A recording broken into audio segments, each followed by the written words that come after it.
Bismillahirrahmanirrahim. Rus lug'atlari arabiyya 2-qism 9 dars. Dars boshlashdan ilgari darsdagi nuqtali grammatikani so'zlab qo'yay. Bugungi darsimizda asosiy nuqtali grammatikdan keyingi 5 mazmun to'g'riq so'zlaymiz. Birinchisi, odatda ayollik ismlar ko'plikka aylantirmoqchi bo'lsa, ko'pincha hollarda keyingi alif bilan ta qo'shish orqali ko'plikka aylantiriladi. Masalan, muslimatun. Buni ko'pligi muslimatun. Oxiri alif bilan ta qo'shiladi. Talibatun, talibatun. Buning oxiriga alif bilan ta qo'shiladi. Bunga o'xshash alif bilan jami qilingan ayollik ismlarni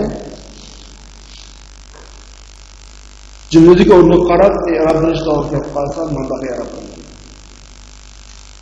Pesh o'qildigan yerda o'qilaveradi. Zir o'qildigan yerda o'qilaveradi.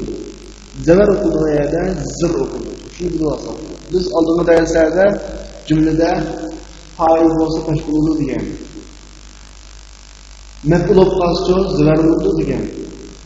Oldingi harf jar kelib qolsa zir o'qiladi degan. Endi mushundaq ismning oldiga zir o'qituvchi harflar kelib qolsa zir o'qilaveradi. Ikkilanmasdan. Fa'il o'qas pesh o'qilaveradi. Ammo maf'ul o'qasa biz degandek zavar o'qilmasdan o'qiladi, zir o'qiladi. Ashuni bilib olsak. Masalan, muslima talibatun desek qiz o'quvchilarmi? Bu agar jumlada fa'il o'qasa talibatun deb o'qilaveradi. Masalan, haula'i talibatun. Mavla qiz o'quvchilar. Talibatun. Ja'ani talibatun. Maf'ul bo'lsa zir o'qiladi, zo'r o'qiladi. Adat normal ismlarni o'qiladi, zo'r o'qiladi. Masalan, ra'aytu Muhammadan, Muhammad zo'r o'qiladi. Endi mush Muhammadning o'lg'a alifta bilan ko'plik aylantirilgan ayollar ko'plik shaklda ismi keltirsa, zo'r o'qilmasa zo'r o'qiladi. Masalan, ra'aytu talibatin. Uni boshqa oldi qo'shimcha kelib qolsa zir o'qilishini bu tushunish. Ammo maqsad kallamizga bir g'iz gaplarni so'ndirib olsak, alif ta bilan ko'plikka aylantirilgan ismlar zir o'qilishi tegishli bo'lgan nima qiladi? Zir o'qiladi. Mana shu qoida.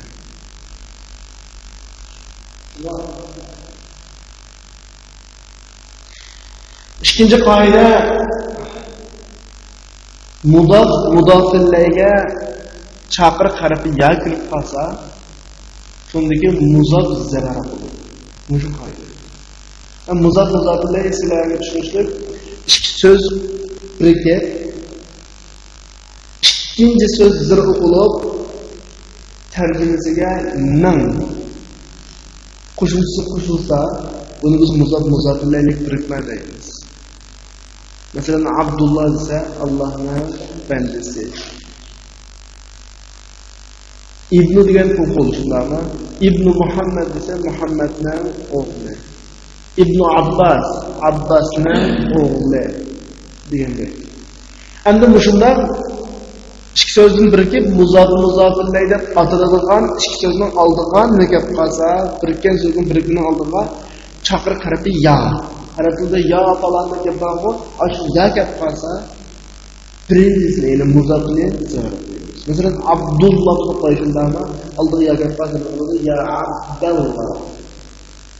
Ibn Abbasdan oldiga ya kelib qolsa, qoldi ya Ibn Abbas, ya'ni Ibn Abbas. Ana shunga o'xshash tushunsak bo'ladi. Ikkinchi qoida to'qindirisizga muzof bilan oldiga chaqiriq harfi bo'lgan ya kelib qolsa, muzof zavar. Üçüncü qoida ta'ajjub fiilisi. Mesela biz Uyg'ur tilida bir ishni hayron qolmoqchi bo'lsak, nimanda aqlli bo'lma u? Nimanda yo'g'on, nimanda kichik, nimanda chiroyli, nimanda qisqa, nimanda so'q deymiz-ku. Arab tilida shuni ma af'alahu shakl deb ataydi. Har qanday bir sifat ma af'alahu shaklda kelsa, fiil ta'ajjub qilinadi. Mayt oddiy. Masalan, hasanun ma'nosi chiroyli. Mushuni ma af'alahu shaklida keltirib baqale ma ahsanahu. Ma ahsanahu. Kabirun cho'ng. Mushuni ma af'alahu shaklida keltirib baqale ma akbarahu. Saghirun kichik. Mushuni ma af'alahu shaklida keltirib baqsa ma asgharahu. Ma'nisi ma ahsanahu kelsa nimanda chiroyli, nima degan chiroyli degan ma'no. Akendagi hu deganimiz biz nimani chiroyli demoqchi bo'lsak, shuni aytsak bo'ladi. Masalan, Muhammad tak egiz shundaymi? Bunda turib, bunda egiz bola demoqchi bo'lsak, undaymiz. Tawilun degan egiz. Ana shuni ma atva shaklida kelib, ma atwala Muhammad. Ana ma atwala hu deb hu Muhammad bo'lsa. Ma atwala Muhammad. Muhammad nimada egiz? Zirak deganni zakiy deyishadi. Buni ma'al shaklida ma azka Muhammad. Muhammad niman daqsira? Degan shaklda boshqa shaklda yo'q. Faqat ma'nosi nima degan deb tarjima qilsak bo'ladi. 4-chi grammatika bilan so'zlashib bo'lgan ism mavsul nisbiy almashlar. Ya'ni zag'atul bo'yicha degan vaqtimizda allazi allati. Allazi allati. Bunun erlik şekli allazi, ayollik şekli allati. Erlik köpçük şekli allazi, ayollik köpçük şekli allati. Kur'an'da da söyledi bu allazi, allati, allati, allazi ne demek ama bu nim deganga bizamon. Tercüme qilgan vaqtimizda buni keyingi jumla allazi allatini keyingi jumla ismli jumla bo'lsa, diki deb tarjima qilamiz.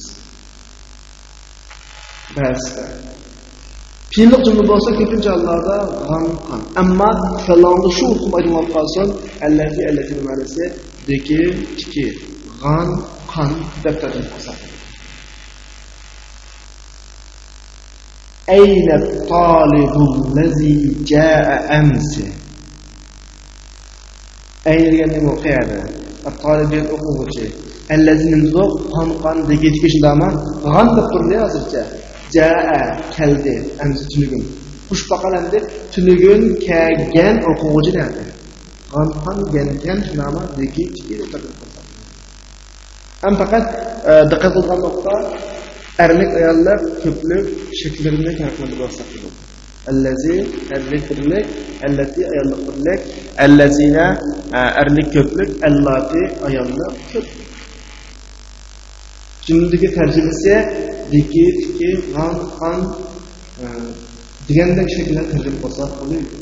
Qolgan mazmunlarni bu hozirgi madrasada so'zlamoqda. Ba'zi mazmun ma. Halbuki biz davomli savol qiladigan ma'vo. Masalan, masmuka deymiz, ismimiz nima shundami? O'shadagi ma. Nima degan gap shundami?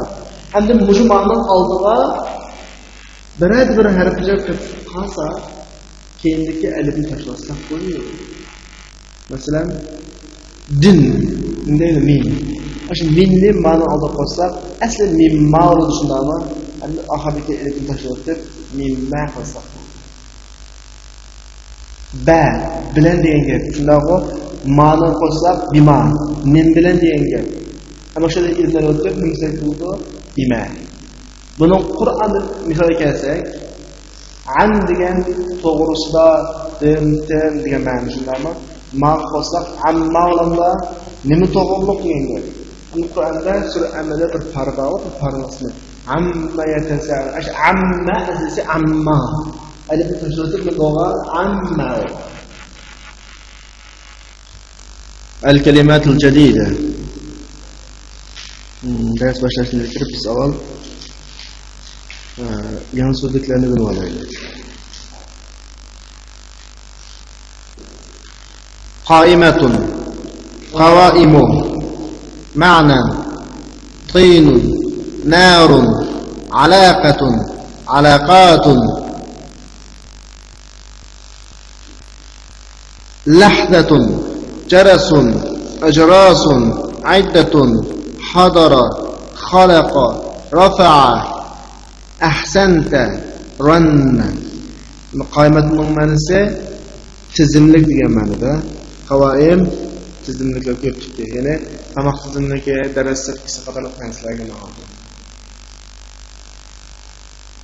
Ma'nan ma'nosi mazmuni qaynun lay narun o't alaqa munosabat aloqat ko'pligi lahdatun birdan azroq jarasun qo'ng'iroq ajros ko'pligi aydatun bir qancha hadara keldi xalaqa yaratdi rafa'a ko'tardi ahsanta yaxshi qildingiz yaxshi bo'pti ikkinchi qisqartirilgan ranna jiringladi chelindi.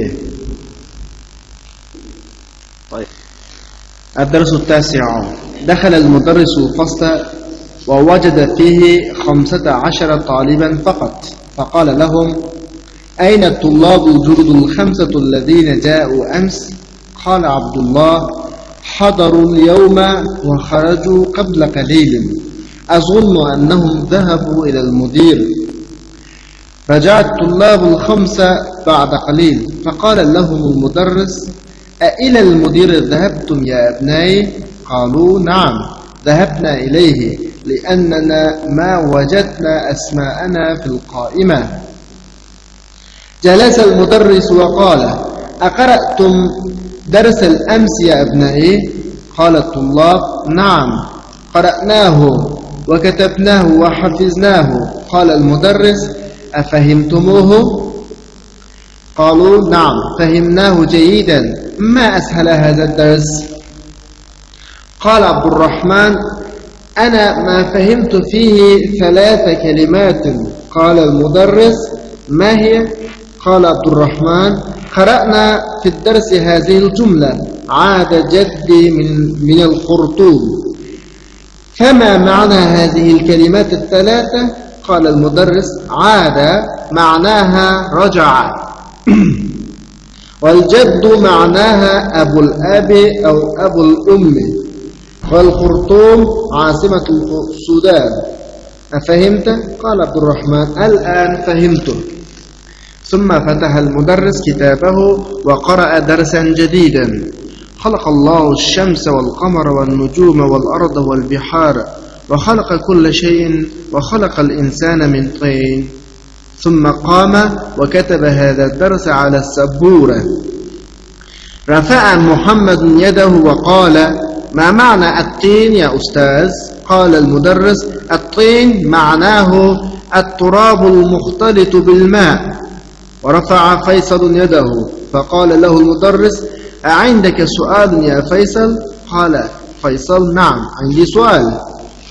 البهار جمع البهر؟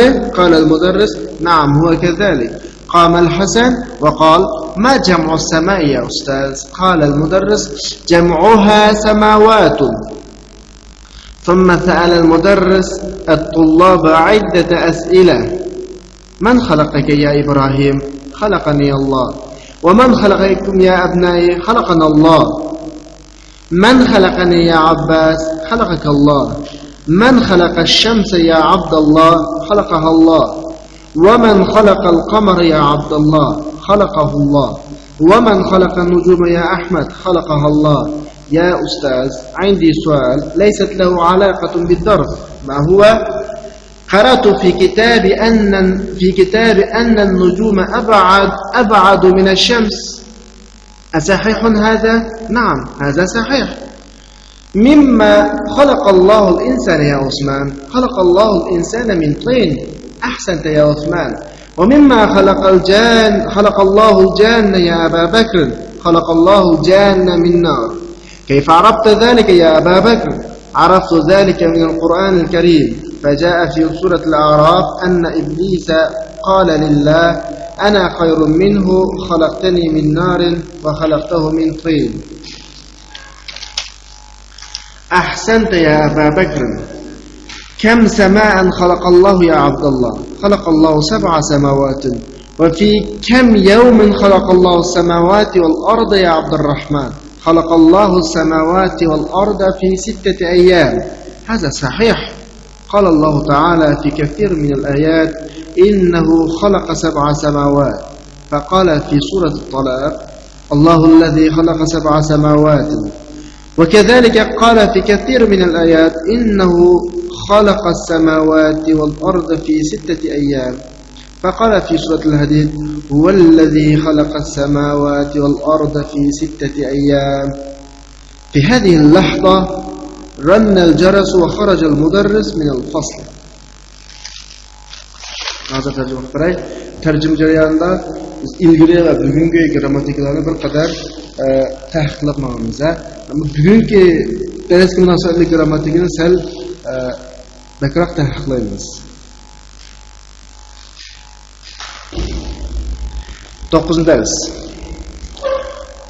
O'qituvchi sinfga kirib, sinfda 15 o'quvchilar ko'rdi.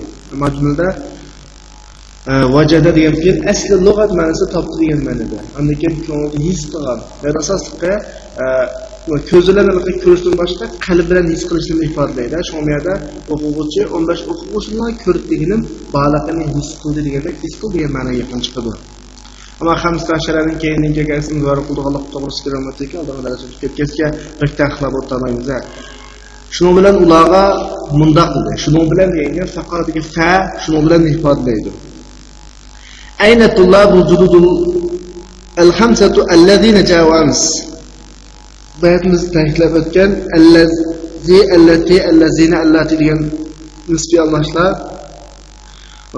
qan dikti ken deb tarjim qiladi va tumugun kelgan 5 yangi o'quvchi qani Abdullah undaq dedi. Hadarul yawm va kharaju qabla qalil. Bugun kelgan sal ilgari chiqib ketdi. Yoki azroq ilgari chiqib ketdi. Azunnu annahum zahabu ila al-mudir. Azunnu asli o'ylayman deb qarayman degan ma'noda. Allohganikin meningcha deb tarjima qilsak yaxshiroq chiqadi. Meningcha ular mudirning qishiga ketdi. Dahabu ko'plik bo'lganlik uchun dahabu deb ko'plik shaklda keldi. Raja'at tullabul khamsatu ba'da qalilin. Basha o'quvchi bir oz vaqtdan keyin qaytib keldi. O'quvchi ularga mundaq dedi. Ila al-mudir dhahabtu ya ibnai balarim. Mudirning qishiga bordinglarmi? Ular mundaq dedi. Ha. Mudirning qishiga bordik. Li'annana ma wajadna asma'ana fil qayra. Chunki biz ismimizni tizimlikdan topamadik. O'quvchi o'tirib mundaq dedi. Balarim, tungi darsda o'qidinglarmi? O'quvchilar, o'qidik, yozdik va yodladik. O'quvchi, tushundinglarmi? O'quvchilar, shundoq, yaxshi tushundik. Bu dars nima degan asana? Ma ashala hada darsa degan darsimizdagi fe'l ta'ajjub, ya'ni hayronlikni ifodalaydigan fe'l. Ma ashala hada darsa ma af'ala shaklda. Qala Abdurrahman mundaq dedi. Men bu darsdagi 3 so'zni tushunmadim. O'qituvchi mahiya, qaysilao? Mahiya, qaysilao? Hiya shu ko'plikda qaysilao 3 so'z qaysi? Abdurrahman mundaq dedi. Darsda bu jumlani o'qidik. Ada jaddi min al-khurtum degan jumlani o'qidik. Bu 3 so'zning ma'nosi nima ekan? O'qituvchi. Ada uning ma'nosi raja'a, ya'ni qaytdi degan ma'noda. Al-jaddu degan uning ma'nosi dadning dadisi yoki apining dadisi, ya'ni buva degan ma'noda. Xurtum degan Sudanning poytaxti. Sudan Arab davlatida, Afrika qit'asidagi Arab davlati. Fahimta tushundingmi? Abdurrahman dedi. Ha, al-hozir tushundim. Al-an fahimdim, amdi tushundim. Al-anni amdi hozir deb tarjima qilamiz. Undan keyin o'qituvchi kitobini ochib, yangi bir darsni o'qidi. Xalaqallohu ash-shamsa wal qamara wan nujuma wal arda wal bihar va xalaqa kulla shay'in va xalaqal insana min tin. Allah quyoshni, oyni, yulduzlarni, zaminni, dengizlarni yaratdi. Allah hamma narsani yaratdi. Allah insonni laydan yaratdi. Ondan keyin o'rnidan turib, mushu darsni do'stiga yozdi. Muhammad qo'lni ko'tarib bundoq dedi. Ustoz, tayinning ma'nosi nima? O'qituvchi bundoq dedi.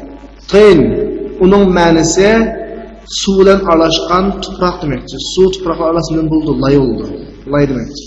Faysal qo'lni ko'tarib edi, o'qituvchi uningga mundaq dedi. Faysal, sening savoling bormi? Faysal javoban, ha, mening savolim bor. Al-biharu jam'ul bahri degani, al-bihar degani asli al-bihar. Oldiga suroq hamzani birini qo'ygandan keyin nimaga aylanadi? Har qanday ismning oldida alif bor. Yana bir alifni qo'ysa, ikki alif birlashib suziladi. Masalan, Amina. Buning oldiga buni af'ala babi o'zgartirib, Amina. Biz to'g'ri qilsa, ikki hamzaga bog'liqni qanday qildik? Amana. O'qituvchi shundoq. Va kadalik. U shundoq. Al-bihar bahrining ko'pligi dedi, u shunday deb javob berdi. Hasan o'rnidan turib bunday dedi.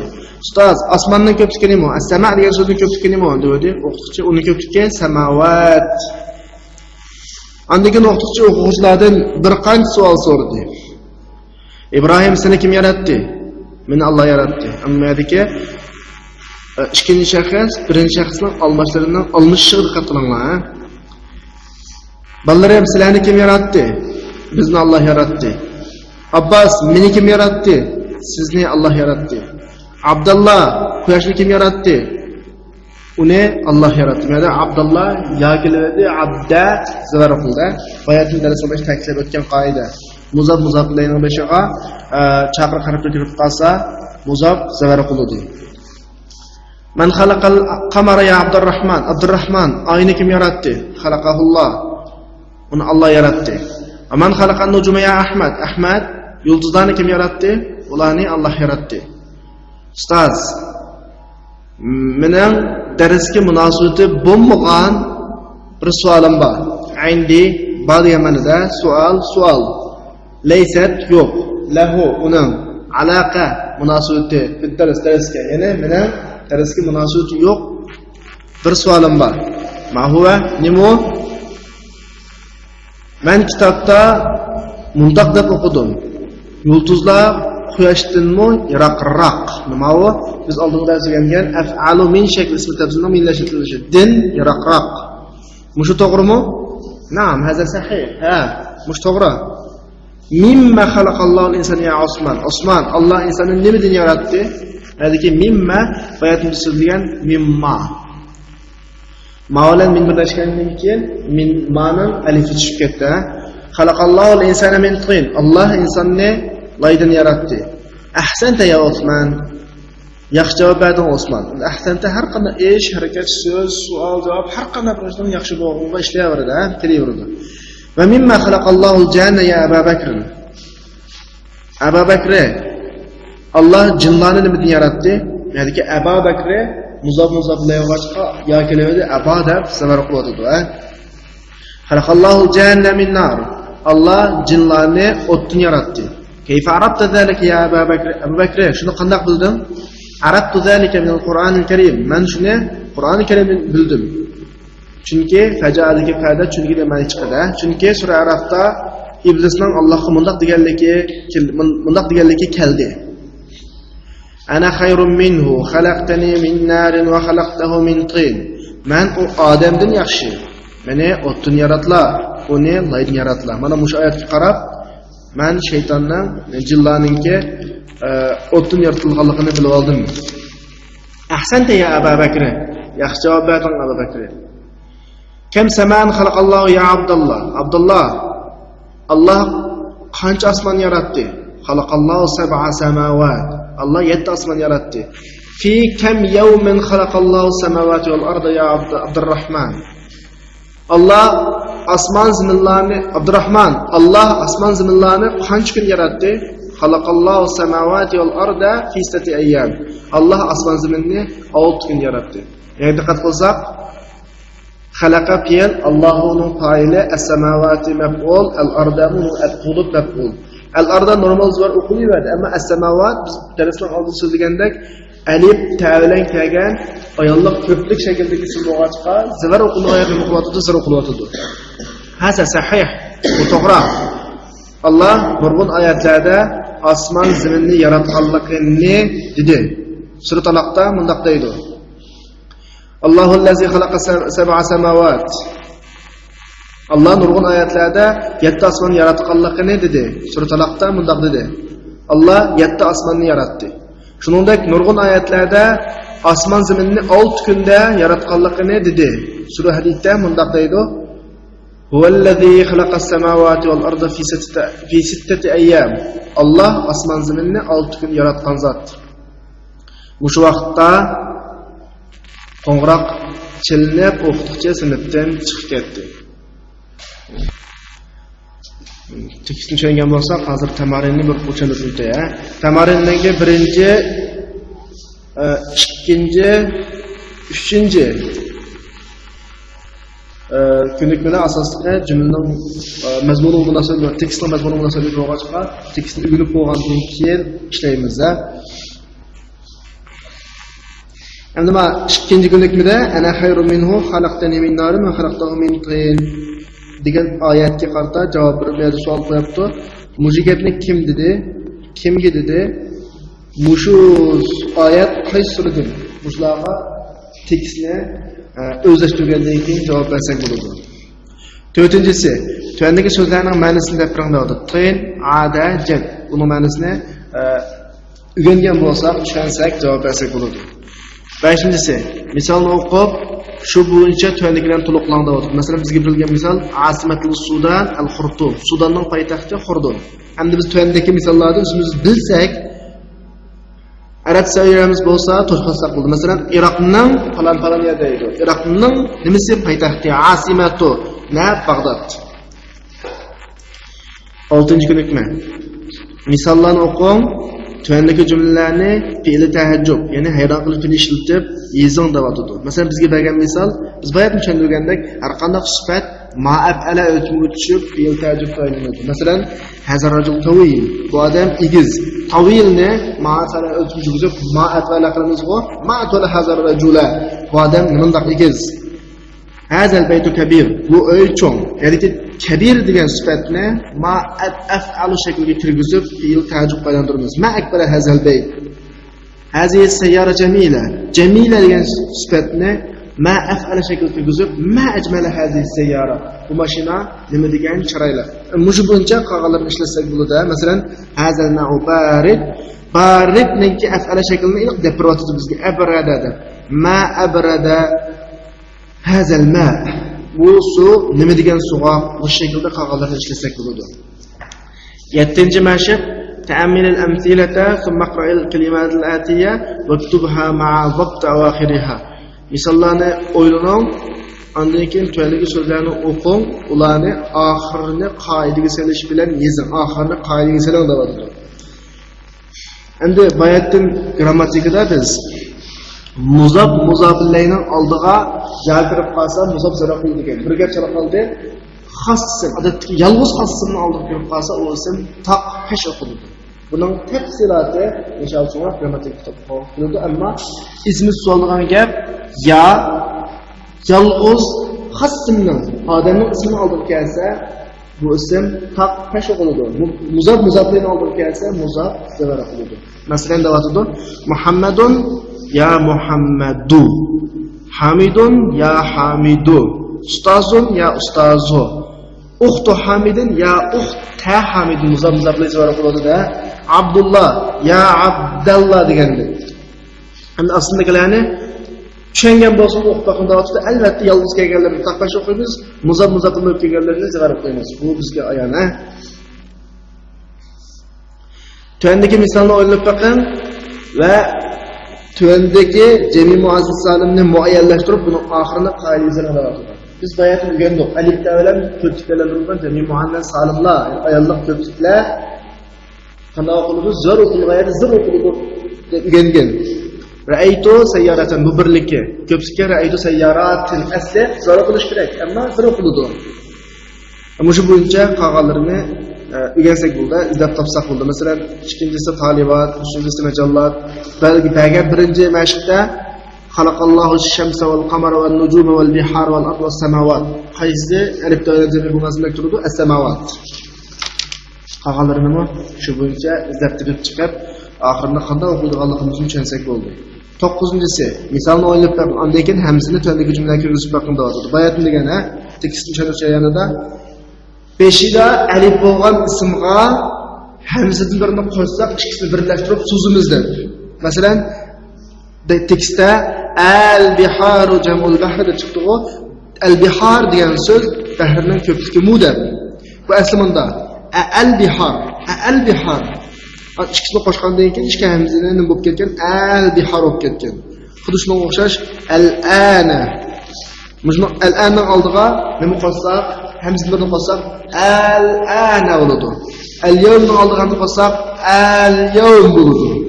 Mushu bo'yicha qo'shib qo'ysak bo'ladi, ha.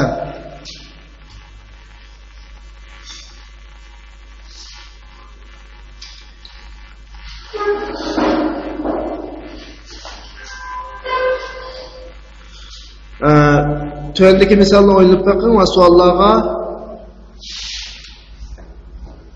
suallara şu boyunca cavabını da vardır. Mesela mən xalaqaka xalaqani Allah degan şəkildə cavab versək bo'laveradi, ha? Bunun o'xshash men barobarga sizniki o'rdi desa, meni falan o'rdida shu asosda javob bersak bo'laveradi. 11-si tövəndəki so'zni o'ynayib baxın deyapti. Ma'nahu ma'naha. Ma'na degan gap, agar erlik shakldagi bir narsa ishlatilsa ma'nahu deb o'tildi, ayollik shaklda ishlatilsa ma'naha qiladi. Lekin ma'na o'zgarmay kelaveradi. 12-si tövəndəki so'zni o'ylab baxing. Biz darsning oldindan tushunib o'tgan ma'ga oldi qo'shilsa, keyindagi hamzani tashlasak bo'ladi deb. Masalan, min qo'shilsa mimma, ba qo'shilsa bima, lam qo'shilsa lima, an qo'shilsa nima amma. Hozirni o'zimiz o'qib tushunib qo'ysak bo'ladi, ha? Misallarni o'ylab baxing. Undan keyin tövəndəki jumlalarni ostiga sizilgan so'zlarni ko'plikka o'zgartgandan keyin yozib chiqing. Ko'plikka o'zgartish. Ko'plikka o'zgartsak, odatdagi ismlarni ko'plikka o'zgartsak, keyingi kelgan allazim bilan ko'plikka o'zgaraydi. Masalan, manil fatyatul lazi kharaja min al-fasl al. Fata, manil fatal lazi kharaja min al-fasl an. Fata birlik shaklda bo'lg'achqa allaz birlik shaklda keldi-ku. Agar mushli ko'plikka aylantirsak, allazimni o'zligini ko'plik shaklda aylantiradi. Masalan, manil fatyatul ladina kharaju min al-fasl an. Ayda fata allazi keldi, fatyaga allazini keldi. Hamda biz qolgan misollarni shu bilan ishlab baxsak bo'ladi. 14-ci mashq misollarni o'ylab baxing. Undan keyin tövəndəki cümlələrni aslındakı siziq sizilgan sözlərini köpükə aylandırğandan keyin yazın deyildi. Məsələn, at-talibə allati dakhalat al-fasl al-an min al-hind. Bu şurundakı talibəni köpükə aylandırsaq at-talibat. Bu özgürlüyün haman mas halda allati özgürlüyü. Qahallarını şu boyunca işləb baxsaq bo'ladi. Biz darsdan oldin so'zlab o'tgandek, kitobda ism-mavsularni yig'ib berdi, ya'ni erlikningki allazi, ko'pligi allazina, ayollikning allati, ayollikning ko'pligi nima? Allati. Shu bo'yicha tushunsak bo'ladi.